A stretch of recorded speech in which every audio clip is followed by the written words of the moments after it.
오늘은요, 성령으로 강한 교회 7번째, 성령으로 충만하기 위해서는, 이런 제목으로 우리 오늘도 같이 은혜의 말씀 나누겠습니다. 계속해서 말씀드리지만 올해 우리 교회의 영적인 비전이 성령으로 강한 교회입니다. 여러분, 교회를 강하게, 강력하게 만드시는 분이 바로 성령입니다. 성령은요, 교회의 갈등을 해결하고 교회의 사랑이 넘치도록 만드시고 교회의 부흥을 이루어 가시는 분이 바로 성령이십니다. 그래서 여러분, 교회 안에 성령이 충만해서 성령이 교회를 이끌어 가시면 반드시 그 교회는 강한 교회, 강력한 교회가 됩니다. 오늘 이 사도행전 본문이요, 오늘 본문이 사도행전의 첫 시작입니다. 오늘 본문에 보시면요, 이 사도행전의 수신자와 이 사도행전의 저자에 대한 정보가 담겨 있습니다. 1절에 보시면 저자가 제일 먼저 데오빌로여 이렇게 사람의 이름을 적고 있습니다. 부르지요. 이거 무슨 뜻이냐면 이 사람이 바로 이 사도행전을 받는 수신자라는 거예요.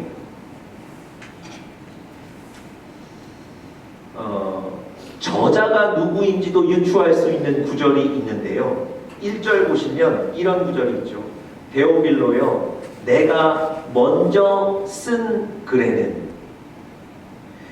여러분, 이 사도행전의 저자는요, 데오빌로라는 사람에게 이전에 이미 편지를 써서 보낸 적이 있었던 사람이었던 겁니다. 그게 누굴까요? 누가복음 1장 3절에 보시면요, 이런 구절이 있는데 우리 스크린 통해서 같이 한번 좀 보겠습니다. 누가복음 1장 3절에 제가 한번 읽어드릴게요. 데오빌로 각하에게 차례대로 써 보내는 것이 좋은 줄 알았노니. 여러분, 누가라는 사람이요, 데오빌로라는 사람에게 이미 누가복음이라는 것을 써서 보냈던 거예요. 그래서 여러분, 이 사도행전을 다시 데오빌로에게 전하는 사람이 바로 누가입니다. 이 사도행전의 저자가 누가라는 사실을 우리가 이 구절에서 알 수 있습니다. 여러분, 제가 오늘 설교 시작하면서 이 사도행전의 저자가 누구인지를 살펴보는 이유가 사실은 누가복음과 사도행전의 연관성을 보기 위해서 그렇습니다. 여러분, 누가복음은 어떤 내용이 기록되어 있습니까? 1절 후반부, 오늘 본문 1절 후반부에 보면요, 먼저 쓴 글, 그 누가복음에 어떤 글이 기록되어 있는지를 말씀하고 계세요. 예수께서 행하시며 가르치기를 시작하신부터. 여러분, 이 누가복음에는요, 예수님의 삶과 예수님의 사역이 기록되어 있는 거예요. 예수님이 가는 곳마다 복음을 선포하시고요, 병든 자에게 손을 얹고 안수하셔서 그 병을 치료하시고요, 귀신 들린 자에게 귀신을 쫓아내시는 이런 예수님의 사역이 담겨 있는 겁니다. 그랬다면 예수님은 하나님의 아들이시고 우리를 구원할 구원자이신 거예요. 여러분, 하나님의 아들이시라는 이 믿음 속에는요, 예수님의 죽음과 부활도 담겨 있는 겁니다.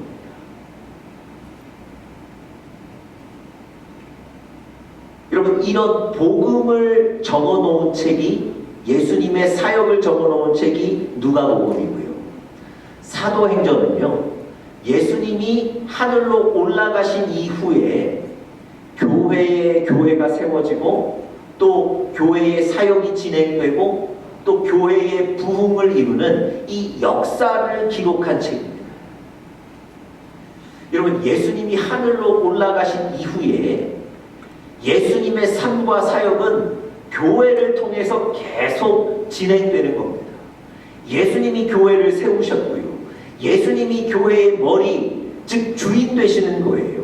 그래서 예수님의 삶과 사역이 계속 교회를 통해서 이루어지고 있는 겁니다.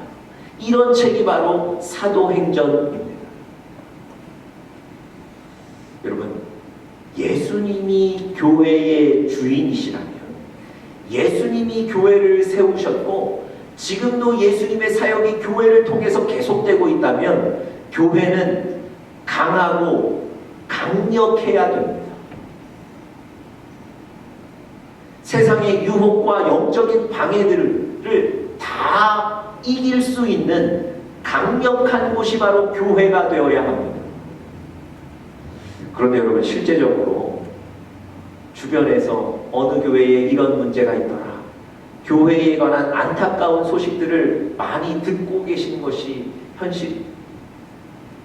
여러분, 성경에 나오는 그 교회들, 예전에 있던 교회들도 마찬가지였습니다.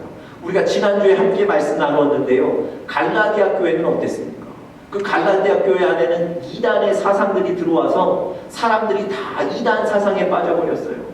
복음 위에 굳게 섰던 갈라디아 교회 교인들이 한순간에 이단의 사상에 넘어가 버립니다. 그래서 성령으로 시작하였다가 육체로 마치게 되는 겁니다.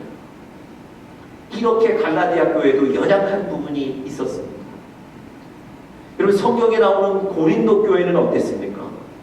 고린도 교회는요, 나는 누구 파다, 나는 누구 파다, 이렇게 편을 나누는 교인들 간의 갈등이 있었던 교회예요. 여러분, 교회 안에서 절대 파를 나누시면 안 됩니다. 그건 하나님의 뜻이 아닙니다. 뿐만 아니라 고린도 교회 안에는요, 성적으로 문제가 많았어요. 음란한 일들이 많이 일어났다는 얘기입니다. 이렇게 고린도 교회도 연약한 부분이 있었어요. 여러분, 예수님이 주인 되시고 예수님이 이끌어 가시는 교회가 어떻게 강하게 될 수 있을까요?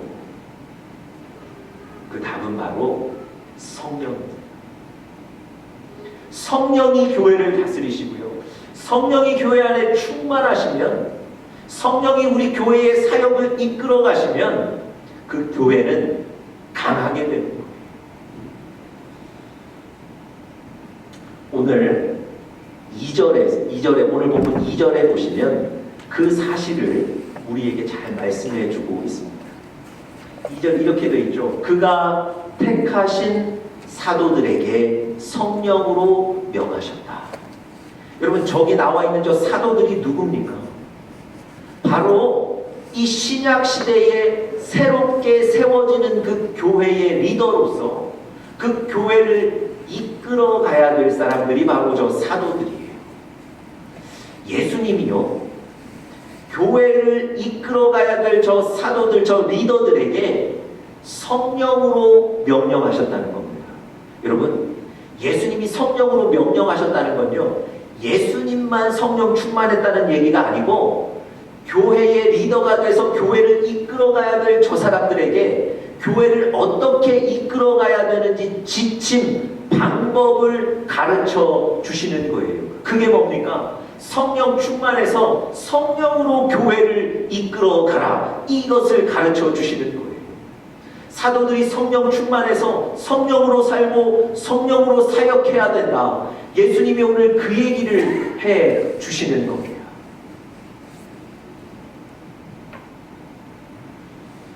여러분, 예수님이 사도행전을 시작하시면서 왜 성령으로 충만해야 된다 이런 권면을 하셨을까요?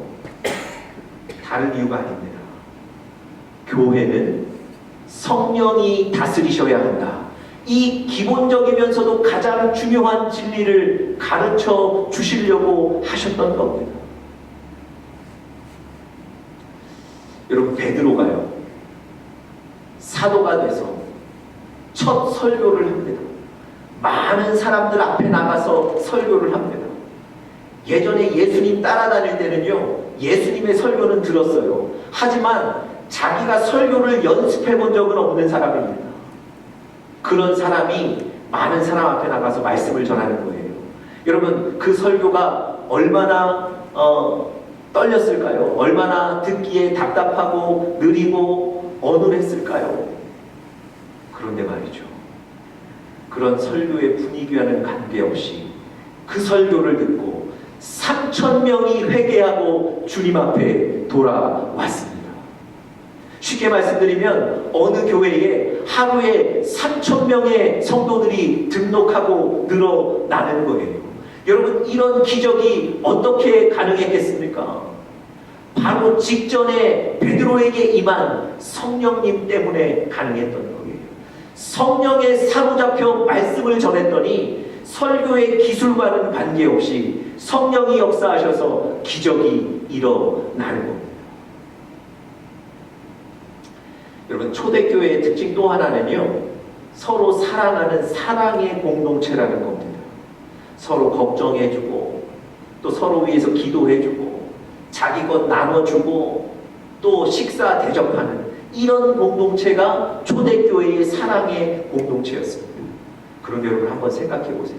이런 일이 한두 달 지속되고 끊긴 것이 아닙니다. 초대교회 내내 이런 일들이 지속됐어요. 여러분, 사람 돕는 거 한두 번은 쉽습니다. 그런데요, 계속해서 퍼주면서 돕는 것 결단코 쉽지 않습니다. 다른 사람 위해서 내가 기도해 주겠다고 말하는 건 쉬워요. 그런데 정말 시간을 따로 내서 그 사람 위해서 생각하며 탄식하며 기도해 주는 건 결단코 쉽지 않습니다. 초대교회는 어떻게 이런 일들이 끊이지 않고 계속 일어나게 됐을까요? 초대교회에 임했던 성령 때문입니다. 성령이 그 교회와 교인들 가운데 임하니까 이런 일들을 하게 되는 거예요. 여러분, 초대교회 당시에 대제사장들이 이 사도들을 미워해서 사도들을 붙잡으려고 혈안이 되어 있었습니다. 그런데 베드로를 비롯한 사도들이 그 대제사장들 앞에 나가서 담대하게 하나님의 말씀을 선포하는 거예요. 여러분, 그 사도들은 이제 곧 붙잡힐 거예요. 이 대제사장들에게. 그럼에도 불구하고 전혀 주눅들지 않고 담대하게 하나님의 말씀을 선포했습니다. 여러분, 그런 험악한 분위기에서 말씀을 선포하면 결과가 어떨까요? 사도행전에 보니까 그날은 5,000명의 사람들이 그 복음을 듣고 하나님 앞에 돌아왔다고 얘기합니다. 여러분, 험악한 분위기와 어려운 위험한 상황들에 관계없이 성령이 함께 하시니까 이런 기적이 일어나는 겁니다. 여러분, 초대교회는요, 또 구제하는 사역들이 매우 활발했습니다. 그런데 구제 물품을 조금 받은, 덜 받은 사람들이 불평하기 시작했어요. 왜 저 사람들은 많이 주고 우리는 조금 줍니까? 분배가 불공정합니다. 교회에 항의를 했던 거예요. 여러분, 초대교회에도 이런 갈등이 있었습니다. 여러분, 갈등이 일어나면 교회가 어려워지겠죠. 갈등이 일어나면 그 구제의 사역들이 멈추어 버리겠죠. 그런데 여러분, 사도행전을 잘 읽어보시면 전혀 결과는 그렇지 않습니다. 오히려 교회가 더 건강해졌어요. 오히려 교회가 더 강력해졌습니다. 이 일 때문에 교회에 집사님들이 세워지고요. 사도들은 본연의 임무, 기도하고 말씀 전하는 일에 전무하게 됐어요.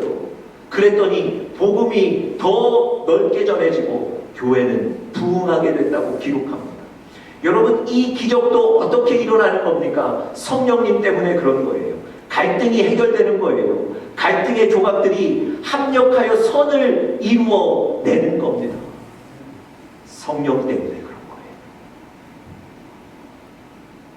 여러분, 성령이 교회에 충만하셔서 성령이 이끌어 가시면 그 교회는 강한 교회, 강력한 교회가 되는 줄 믿습니다.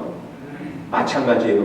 여러분 가정도 또 여러분 개인들도 성령이 이끌어 가시면 강한 가정과 개인들이 되실 줄 믿습니다.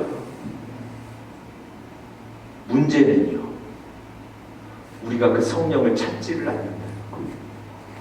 문제는 우리가 그 성령을 구하지 않는다는 거예요. 그리고는 우리 힘으로만 살아간다는 겁니다. 여러분, 성령이 우리 교회를 이끌어 가도록 만듭시다. 성령이 우리 가정을 이끌어 가시도록 합시다. 성령이 여러분 개인과 여러분의 사업의 현장을 이끌어 가시도록 기도하시는 여러분들 되시길 간절히 바랍니다. 여러분, 어떻게 성령이 우리를 이끌어 가시게 할 수 있을까요? 여러분, 오늘 교회를 성령이 이끌어 가셔야 한다고 예수님이 강조하셨는데요. 그 예수님의 권면에서 우리가 몇 가지 힌트를 좀 얻어보려고 합니다. 어떻게 성령이 우리 교회와 가정과 나를 이끌어 가시게 할 수 있는가? 자, 첫 번째, 예수님의 부활을 확신해야 합니다. 성령이 우리를 이끌어 가시게 하기 위해서는요, 예수님의 부활을 확신해야 합니다. 오늘 본문은요, 오순절에 성령이 임하시기 전에 예수님께서 교회를 이끌어갈 사도들에게 오셔서 그들에게 당부하시는 장면입니다. 뭐라고 당부하셨을까요? 3절 보십시오. 그가 고난받으신 후에 또한 그들에게 확실한 많은 증거로 친히 살아계심을 나타내셨다. 여러분, 예수님이 십자가에 피 흘려 돌아가신 이후에 제자들과 많은 사람들은 실망과 절망에 빠져 있었습니다. 예수님이 죽으시기 이전에 나는 다시 살아난다고 말씀하셨지만 아무도 믿지를 않았습니다. 예수님이 그런 사람들에게 오셔서 내가 진짜 살아났다는 걸 보여주시는 거예요. 여러분, 예수님이 부활하신 이후에 하늘로 올라가시기 전 40일 동안 계속해서 나는 살아났다, 나는 부활했다, 이렇게 강조하셨어요. 왜 40일 동안 쉬지 않으시고 예수님이 부활하신 걸 계속 보여주셨을까요? 여러분, 새롭게 시작되는 이 교회의 리더들이, 또 그 교회가 많은 사람들이 성령 충만을 받아야 했기 때문에 그렇습니다. 여러분, 성령은요, 예수 그리스도를 믿고 영접한 사람들에게 하나님이 주시는 선물이에요.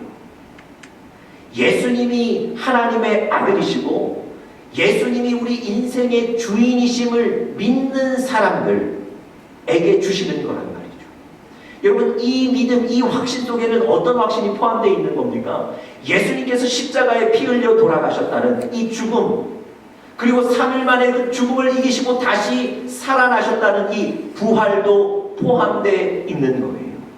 쉽게 말씀드리면 여러분과 제가 예수님의 다시 살아나신 부활을 확신할 때 성령을 받을 수 있다는 겁니다. 그래서 여러분, 예수님이 하늘로 올라가시기 전 40일 동안 계속해서 내가 부활했다는 걸 보여주시는 거예요. 여러분, 예수님의 시신이 무덤에서 사라졌다는 얘기를 듣고도 제자들이 믿지를 않아요. 그 무덤에 찾아간 마리아에게 예수님이 나타나셔서 말씀하셨다는 간증을 듣고도 이 제자들이 확신을 못하는 거예요. 그래서 성경에 보니까 그 얘기를 듣고도 자기들이 있는 곳에 문을 걸어 잠궜다는 거예요. 예수님처럼 잡힐까봐. 여전히 확신이 없는 거예요. 그런 제자들에게 예수님이 오셨어요. 그래서 예수님이 찔리신 손과 옆구리를 보여주셨습니다. 그때서야 비로소 제자들이 예수님이 죽음을 이기시고 다시 살아나셨다는 걸 믿어요. 확신해요. 여러분, 제자들이 예수님의 죽음, 부활을 확신하고 나서 직후에 예수님이 그 제자들에게 뭐라고 말씀하셨는지 아세요? 자, 우리 요한복음 20장 우리 스크린 통해서 구절 한번 보겠습니다. 우리 같이 한번 이 구절을 읽어보시죠. 시작. 이 말씀을 하시고 그들을 향하사 숨을 내쉬며 이르시되 성령을 받으라. 여러분 보세요. 부활을, 예수님이 살아나심을 확신 확신한 뒤에 예수님이 즉시로 그들에게 뭐라고 말씀하세요? 성령을 받으라. 여러분, 부활을, 예수님이 죽음을 이기시고 살아나신 것을 확신하는 것, 이것이 바로 성령을 받을 수 있는 우리의 준비입니다. 여러분, 예수님이 제자들에게 나타나셨을 그 당시에 도마라는 제자는 그 제자들 틈에 없었어요. 그래서 이 도마라는 제자는 계속 의심하는 거예요. 예수님이 살아났다고 그럴 리가 없는데. 예수님이 그 도마에게도 나타나셔서 창으로 찔린 그 옆구리를 보여주시면서 도마의 손을 그 옆구리에 넣도록 하셨어요. 도마가 그제서야 예수님이 살아나셨다는 걸 확신합니다. 그리고는 즉시로 뭐라고 고백하는 줄 아세요? 나의 주, 나의 하나님이십니다. 여러분, 도마도요, 예수님의 부활을 확신하고 나서는 마음이 뜨거워진 거예요. 성령을 받을 수 있는 준비가 된 겁니다.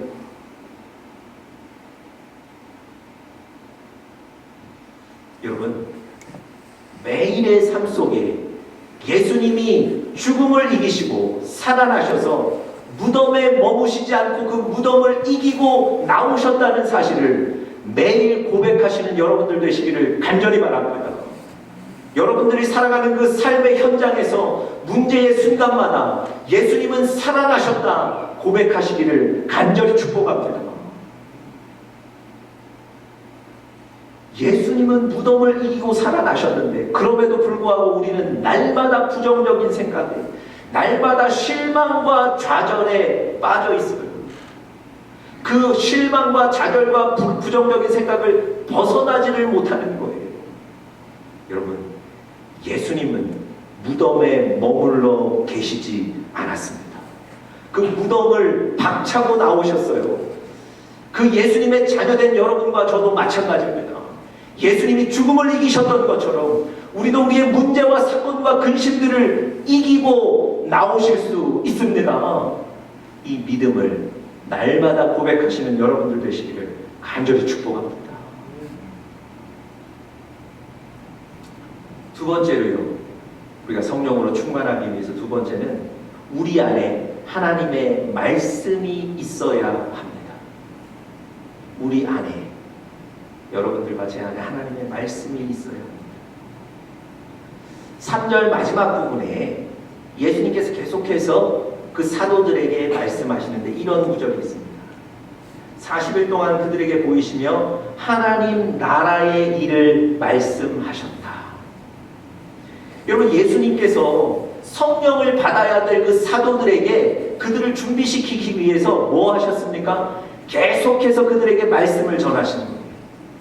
그래서 그 사도들 안에는 하나님의 말씀이 살아 있었던 거예요. 여러분, 하나님의 말씀은 능력이 있습니다. 그래서 하나님의 말씀을 받으시면 그 말씀 때문에 여러분과 제 마음이 뜨거워지게 되고요, 성령이 역사하시는 줄 믿습니다. 바울과 바나바가요, 어느 지역에 가서 복음을 전했는데 그 지역의 일부 사람들이 이 바울과 바나바를 비난하고 핍박하고 심지어 학대합니다. 그리고 시간이 지나니까 그 사람들이 바울과 바나바를 자기 지역에서 쫓아내버렸어요. 하는 수 없이 바울과 바나바가 그 지역에서 쫓겨나와서 다른 지역으로 갈 수밖에 없었습니다. 여러분, 바울과 바나바에게 말씀을 들었던 그리스도인들이 여전히 그 지역에 남아있는데요, 그들 마음이 어땠을까요? 바울과 바나바가 전해준 복음을 듣고 회개하고 예수를 믿기로 결단했던 그 사람들, 홀로 남겨진 그 사람들의 마음이 어땠을까요? 야, 우리에게 복음 전해주던 사도들이 떠났다. 좀 슬프지 않았겠습니까? 우리에게 복음 전해준 저 사도들이 핍박받고 떠났기 때문에 실망스럽지 않았을까요? 아마도 그들이 낙담했을 것 같습니다. 그런데요, 사도행전의 그 기사 마지막에 보시면 그들 안에 기쁨과 성령이 충만했다고 기록합니다. 아니, 낙담했어야 될 그 사람들 왜 기쁨과 성령이 충만했을까요? 여러분, 그들 안에 바울과 바나바가 전해주었던 그 말씀이 살아있는 거예요. 상황은 변했지만, 상황은 어려워졌지만 그들 안에 있는 하나님의 말씀이 역사하니까 기쁨과 성령이 충만하게 된 줄 믿습니다. 사도행전 13장을 잘 보시면요, 그렇게 말씀을 받았던 이 사람들의 말씀을 받는 모습과 태도가 나오는데 이렇습니다. 바울과 바나바의 설교가 끝났는데도 집에 돌아가지 않아요. 바울과 바나바 계속 붙잡고 말씀 전해달라고 그러는 거예요. 그 다음 시간 말씀을 전하는 어떤 그 모임이 있었는데 그 동네의 모든 시민들이 다 그 말씀을 듣기 위해 찾아왔어요. 여러분, 그들은요, 말씀을 귀하게 여겼던 사람들입니다. 열정적으로 하나님의 말씀을 받았던 사람들이에요. 그렇게 하나님의 말씀을 받고 그 말씀이 살아 움직이니까 기쁨과 성령이 충만하게 된 줄 믿습니다. 여러분들 안에 하나님의 말씀이 늘 거하시기를 간절히 축복합니다. 하나님의 말씀으로 읽고 듣고 묵상하고 받으십시오. 자, 마지막 세 번째로요, 성령이 충만하기 위해서는 성령을 간절히 사모해야 합니다. 성령을 간절히 사모해야 합니다. 여러분, 4절에 보시면요, 성령을 받아야 하는 그 사도들 제자들에게 예수님이 이런 권면을 하세요. 사도와 함께 모이사 그들에게 분부하여 이르시되 예루살렘을 떠나지 말고 내게서 들은 바 아버지께서 약속하신 것을 기다리라는 거예요. 여러분, 아버지께서 주기로 약속하신 게 뭐죠? 그게 바로 성령입니다. 그 성령을 기다리라는 거예요.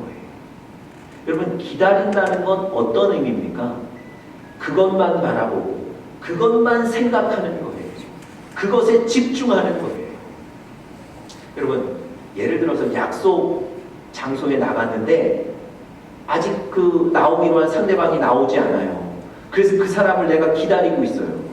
여러분, 그럴 때는요, 그 가게의 문 소리가 날 때마다 문을 바라보는 거예요. 혹시 그 사람이 오지 않나. 기다린다는 건 이런 거예요. 단순히 시간이 가기를 기다리는 것이 아니라 그것에 집중하고 그것만 생각하는 거예요. 여러분, 중요한 우편물을 기다리는 사람은요, 하루에 2번, 3번 우체통에 가게 되는 거예요. 우체국에 그 차량이 지나가지 않는지에 집중하게 되어 있습니다.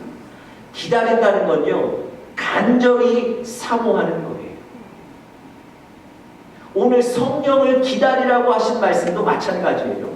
여러분과 제가 성령을 간절히 사모하라고 말씀하시는 겁니다. 여러분, 삶의 순간마다 늘 성령을 구하십시오. 성령이 내 안에 일하시기를 사모하십시오. 제가 지금 벌써 7주째 성령에 관해서 계속 말씀을 전하고 있는데요, 이 성령에 관해서 설교를 하면서 제 안에 고민이 하나 생겼습니다. 제가 분명히 매주 성령의 능력을 선포하고 있죠. 우리 같이 성경 보면서 성령에서 역사하신 성령의 능력을 같이 나누고 있죠. 또 제가 설교 준비하면서 참고하는 책들에 보면 성령이 교회와 개인의 삶에 어떻게 일하셨는지 간증들을 제가 많이 읽고 있습니다. 그런데 제가 제 삶 속에 정작 성령을 구하고 있지 못한 거예요. 성령의 능력은 확인하고 있는데, 그래서 성령을 선포하고 있는데, 삶의 현장에 돌아가면 성령을 찾지를 않고, 어려움의 순간마다 항상 혼자 근심하고 고민하는 겁니다. 여러분, 왜 그렇게 했습니까?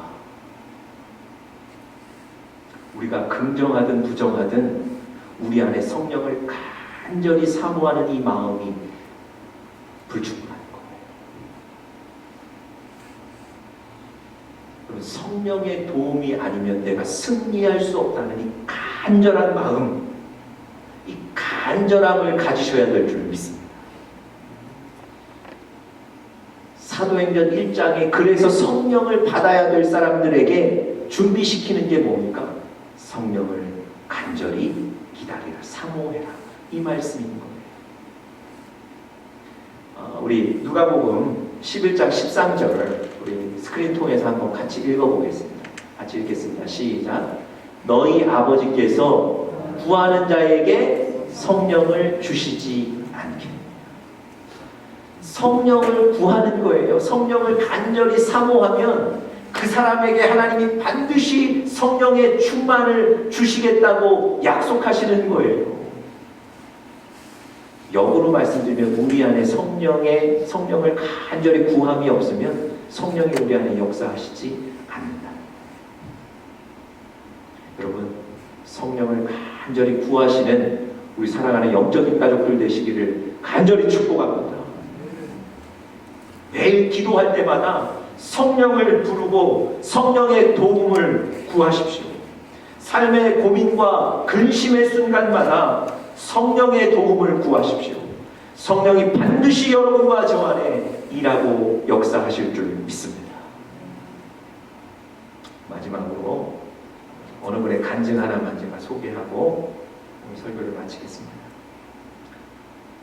미국에서 수학으로 박사학위를 받으신 분이 한국에 돌아가셔서 어느 대학의 교수로 생활하셨습니다. 근데 이분이 그리스도인인지라 한국에 가셔서도 어느 교회에 소속되셔서 그 교회를 섬기셨어요. 그런데 어느 날 그 교회 담임 목사님이 갑자기 교회를 떠나야 되는 어떤 상황들이 생겼습니다. 그렇게 되니까 그 떠나야 되는 목사님과 교회의 집사님들이 이 교수님에게 교회를 좀 맡아달라고 부탁을 했어요. 그러니까 교회를 맡아주셔서 설교도 하시고 목회를 좀 하시라, 이렇게 부탁을 한 거예요. 여러분, 이 교수님이 단번에 안 된다고 거절했겠죠. 뭐 부담도스러웠겠지만 이분이 거절한 주된 이유가 하나 있어요. 뭐냐면 이분이 심하게 말을 더듬어요. 학교 다닐 때 선생님이 일어나서 책을 읽으라 그러면 정말 지옥에 가는 것 같았대요. 사람들 앞에 나가서 말을 하면 더 이러다가 그냥 들어왔대요. 말을 너무 심하게 더듬는데 자기가 어떻게 설교를 할 수 있겠습니까?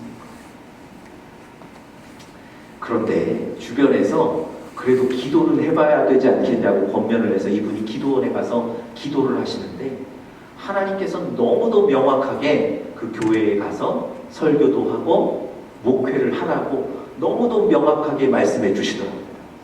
이분이 순종할 수밖에 없었어요. 설교를 준비하고 첫 번째 설교를 하게 된 날 이 강단에 올라왔습니다. 어떻게 됐을까요? 말을 그렇게 심하게 더듬었는데 말 더듬는 것이 그 순간에 사라졌다. 지금까지 그 말 더듬는 것이 지금까지 한 번도 그 뒤로 없다. 이분이 수원 하나침례교회에 고성준 목사님이 간증. 이분이 말씀을 얼마나 잘하시는지 몰라요. 여러분, 내 힘으로 해서는 되지 않습니다. 성령이 우리 안에 역사하시면, 성령이 교회의 사역을 이끌어 가시면 되는 줄 믿습니다. 성령을 의지하시는 여러분들 되시기를 간절히 축복합니다. 함께 기도하겠습니다.